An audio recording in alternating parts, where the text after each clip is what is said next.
facts and stop relying on the lies of the Nigerian military, because they're liars. This whole incident happened right here. They drove from that way with their blaring sirens that woke me up from my siesta I was having in the afternoon, and they went that way to that junction.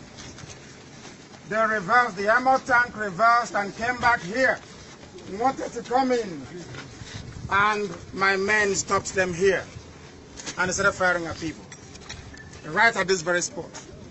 Check here on the window of my bedroom and to the front gate of my father's compound. They will understand what we are talking about. As we speak right now, they are in Aba Road, firing live ammunition to scare people, to terrorize people in this very peaceful village, in this very peaceful town. That is what Nigeria is doing, and the world must know about it. Thank you very much. Thank you, sir.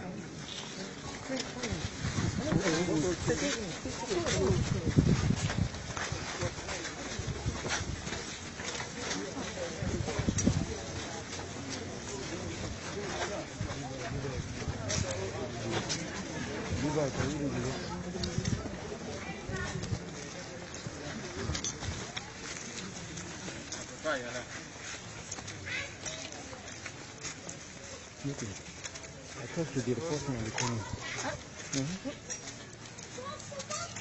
As you can see, you are far from the great Ohamadike, one of Biafran land. You are far from the horse's mouth. This is the great Ohamadike, the only man who can make a way where there's no way. You can see him live and direct. He has shown you what happened yesterday, and all of you have had it from the horse's mouth. That's the only man who can make a way where there's no way. Okay?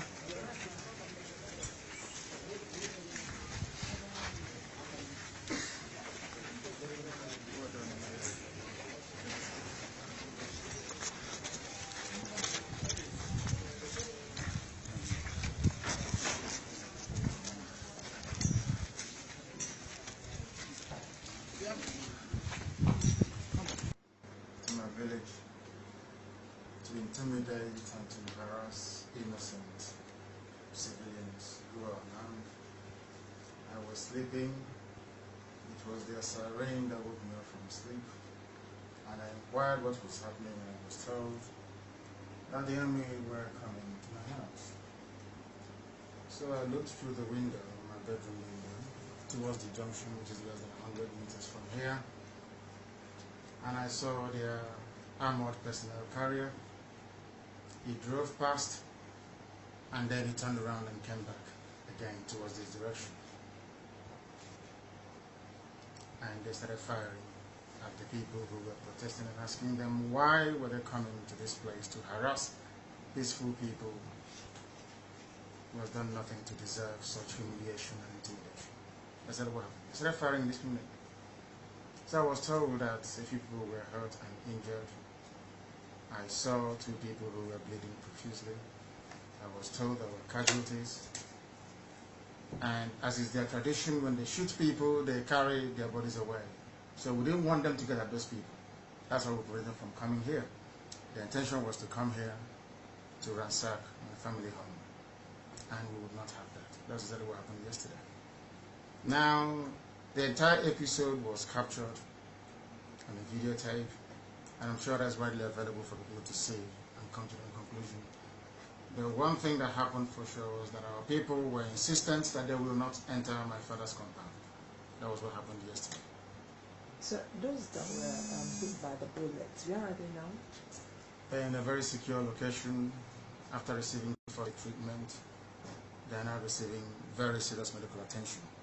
And last night, this same Nigerian military went to FMC, which is the Federal Medical Center, to inquire about them so they can take their bodies away as usual.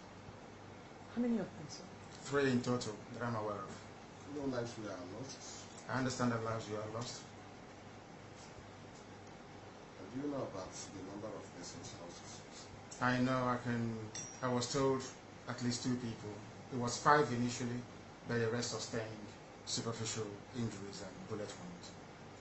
The police told us 3 people are currently receiving treatment at their clinic, that they were only macheted and not shot. Who macheted who? That's exactly what I'm not sure. Ask the police, because they are liars. The Nigerian military and the Nigerian police, they have perfected the art of lying. And unfortunately, some of you men and women in the media have allowed them to get away with murder. That is why they do what they do, because of the complacency of the media and certain television stations. That is the reason why Nigeria is a dictatorial state. That is why there is no freedom here. That is why people are being pursued into their bedrooms to attack them. You have been here now. Do you see anybody armed? Have you seen any soldiers, as they claim? We have. We are a peaceful people. My father's palace is a Mudo's palace. My father is a JP, has been a peacemaker all his life. All I want is freedom. And I have determined that self-determination via referendum is the best way to settle this dispute once and for all. And we are undeterred. Yeah, on the part of the military, actually, quite trending through the social media that they went through the FMC road, okay, as this particular incident took place, the axis between FMC and World Bank, but unfortunately, you've been able to tell us that it actually happened right here. What's your part? It happened here.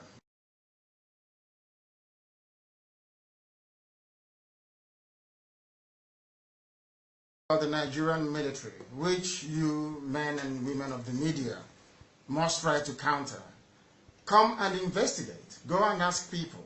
Less than 100 meters from here, the junction right behind me was where all these things happened. We stopped them from entering this untarred road.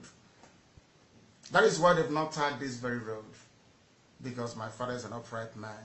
He's a traditional ruler who will not compromise his principles. They refuse to tar his road.